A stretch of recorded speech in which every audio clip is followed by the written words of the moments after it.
So this little device right here is turning out to be very helpful. So I've been thinking for a while I really wanted to get a backup camera for this van. It's real easy to back up in terms of the side mirrors are good. It's easy to see, you know, the rear wheels so I know where I'm navigating and stuff. But I got a huge blind spot behind me. Even if I have the back curtains open and everything, and before my rear view mirror fell off the windshield, which it did a while ago, I still couldn't see for about 4 feet down in the back, so I had a huge blind spot. And I really thought about it when I was at my son's house, because they live in a cul-de-sac, and trying to back out of that driveway, there's a lot of kids around there. They're all running and bicycling and riding scooters and all kinds of other things around the neighborhood all the time. And it was always a little nerve-wracking because I just couldn't see behind me. So I had an opportunity to pick up a wireless backup camera system from Haloview. Haloview actually reached out to us on Meander, wanted to know if we'd be interested in reviewing this wireless backup camera system, and so we took advantage of that and jumped on it to be able to do that.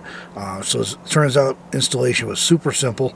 I couldn't have been happier with that, and I've been using this thing for a while now. I'm really very happy with how it's working. So I'll give you a quick overview of the components. We have a full video on Meander that I'll link to in the description below if you want to check out the specifics, the nitty-gritty of the installation. It was actually pretty simple. The hardest part of the whole thing is deciding where to connect two wires for the camera itself. Other than that, super simple, and that only took a few minutes really. So if you can do some very basic wiring or have a friend who can help you out with that, it's really easy to install and reasonably priced for the quality and what you get with this thing. The bottom line, I've been using this thing for a while now, and it just works. There's no glitches, there's no problems with it, it just works. So I'm going to go ahead and flip you around and show you the monitor first here inside, and then we'll go in the back and I'll show you where the camera's installed and what the options are for that. And then I'll talk a little bit about a few reasons why you might want to use a system like this on your own rig. This is the monitor itself right here. It sits on the dashboard, or you use a suction cup comes with it. You can mount it on the windshield. This is actually a bracket, kind of a C-shaped bracket with thumb screws. You can put this anywhere you want to put it in any orientation. You do need to leave room for the antenna, which ideally should be straight up, but it doesn't fit straight up when I have the reflectix in here, and it's a hot sunny day. I did consider mounting it up top here, but then it would hang like where a regular rear view mirror is, but in this case, that wouldn't leave room for the antenna. I also considered a few positions on the dashboard, but I have my seat turned around, so it limits a little bit what I can do here, and this area is already kind of filled in. And I could have put it down in the doghouse down here, but then I would have been looking down every time I wanted to look at it. And so what I like with it here, it doesn't really block my view at all when I'm looking out the windshield, but it's right in line with the other mirror on this side, and then there's the backup camera, and then the other mirror again. So it really works well for me there. It's just right in my line of sight. As far as using it, it's very simple. This has a button that plugs into the 12-volt outlet here, and then this is actually an on-off button on the end of it. We can just plug it in, and that powers up and is ready to go. There is a power button on here that I never actually worried about using. And one of the nice things about this is that you can put up to 4 cameras on this particular system, and in addition to that, you can put a micro SD card in the top here, and when it's in, you'll see this little yellow icon. I'm not sure how well it shows up here, but that tells you there's an SD card in, and all you have to do is hit the OK button, and you see it pops on that it's recording here, and that's really cool. You can record when you're backing up, or if you're driving, you want to record stuff that's happening behind you. So that's kind of cool. Not something I use a lot, but it's nice where it's just nice as an option. But as I said, you can also put 4 cameras on this. You actually could record 4 different camera views outside in a quad split screen, which is pretty cool. And that is right now is the actual view out my back doors where I'm parked on a hill in Colorado. I wired mine through my parking lights, actually through the license plate light, and so all I have to do is kick on the parking lights. If I turn it off, then the camera goes out and it says no signal. But as soon as I kick it back on, the camera starts transmitting, and within a few seconds I have my image out the back again. You can put that anywhere you want. You can put it into your parking lights. You can, basically anything you want there. You could wire it through I run a wire up to the front and wire it into something that's powered on by the ignition, so it came on whenever you turn the engine on. But I find it easy enough to just have it on the light switch, and then you know, all I have to do is turn the parking lights or headlights on if I want to use it. And this van has a bell that goes off if I leave the lights on anyway, so it's not like I forget them. Okay, so out in the back here, this is where I have the camera installed. I went with a license plate frame install. You can see the antenna here. There's a separate antenna depending whether you want to use the license plate one or you want to put it on your roof. But this worked real well for me, and it's easy and convenient. I just ran the wire. I need to put some wire ties on here to hold it still, but I ran the wire up here and drilled a small hole up underneath, and it just runs up into the door here, and then I patched into the license plate light. This works for me. I'm not towing anything, so I don't need the real high view. It lets me see nicely what's behind me, and it gives me an extra benefit. This is primarily a backup camera, and that's the reason I got it. It also works nice as a security camera. Like I said, you can put up to 4 of them on to see what's going on outside with a reasonable black and white night vision.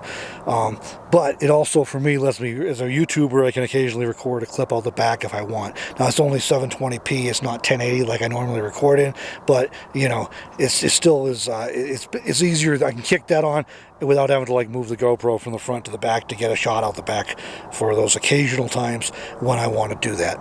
Now, I did think about mounting it up on top here. That was actually my original plan, was to mount it up here. And there's a different bracket that comes with it if you want to do that. It's just 4 small screws you drill in, and you have to drill a hole in the middle to run the wire through. They do send a grommet with it to help with water protection. One more thing I did want to show you too on this is nice. I thought this would require a screw or something to do it, but it's detents, so you can just adjust it very simply to get the angle you want, and they stay in position. This is not moved at all since I put it in. So if you want to angle it lower to see more of the ground behind you, you know, it's that simple. Yeah, that's really about it for this camera system. It's just really simple to use. Like it's got recording. It does have an option to turn on parking lines in the screen on the monitor, so you can just have like lines behind you to help you park. I don't really worry about that because I don't use this camera to navigate backwards. I use this camera to make sure there's nothing behind me. I actually navigate by my side mirrors, so I don't need the parking lines or anything like that. So I don't worry about that part.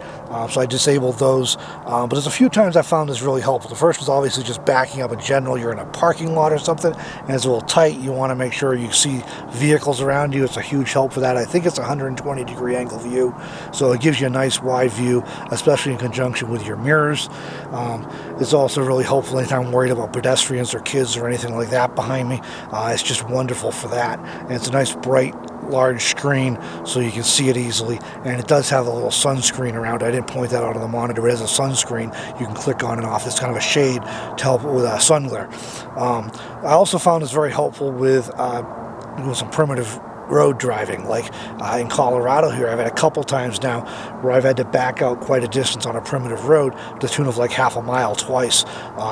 And I've been doing that for years. It's not the end of the world. And again, I'm navigating to stay on the road based on mirrors, but what this gives me is a nice clear view behind me, directly behind me. And that helps me look out for roots and rocks and things, other hazards like that, that I may not be seeing in the side mirrors, that were easy enough to see coming in, but they're harder to see backing up for half a mile or something. So really helpful for that as well. It's also helpful backing into camp spots because you can get a better view, again, what's behind you, so you don't back into a tree or a boulder or something, or back off the edge of a cliff or something like that. So it's just nice to have that extra view. So I find it really helpful. I think this would be even more help on an RV or something. So you got an RV or a trailer rig, this would be even better, an even bigger help. But even just with a van or a truck camper or something, I think this is a huge advantage to be able to have a clear view behind you. So I'll have a link in the video description below if you want to check out this camera and learn more about it. It's a Haloview MC5111 is the model I have. That's the wireless camera. You can get extra cameras and add on. This monitor supports up to 4. I think they have kits where you can actually get the multiple cameras at once as well. But I've just been really happy with it. I knew it would be a helpful thing, but I didn't realize how helpful it was going to be until I actually had a chance to try it out and use it, and I've just really been grateful to have this thing on the van. So I think it's something that's worth considering if you're driving a bigger rig of any sort. Again, it's easy to install and have improve the safety of your situation. It's also nice, like I said, if you got a bigger rig or something, you can kick that thing on at night if you need to see behind you. If you're wondering what's going on outside your rig, you could put 4 cameras on and have night vision all the way around. You can even record it if you wanted to record it security. So I think it's cool for that. So it's fun. It's fun to have it on there. It also with doing video, I can grab a quick clip out the back if I want for something. So and you'll see how that looks in the video. It's not the normal resolution I use, but like I said, it beats having to move the GoPro around or something. If I want to get a quick clip, all I have to do is reach over and hit the OK button, and I'm recording. So hope you found this helpful seeing this. This is my experience with it. I've been very happy, and I definitely find it to be a valuable tool on this rig, and I can only assume it would be an even bigger benefit on larger rigs that are even harder to see behind and everything. So hope you found this helpful. If you enjoyed this video, please hit the like button, a thumbs up, and consider subscribing to the channel if you're not already, so you can be updated of whenever I do post new content, which I try and do 3 times a week, between a video podcast I post here and sometimes a live stream, and also just travel videos and nature and scenery stuff, and sometimes, like this one, gear reviews of the stuff that relates to travel. So thanks for joining this video, and I'll see you in the next one.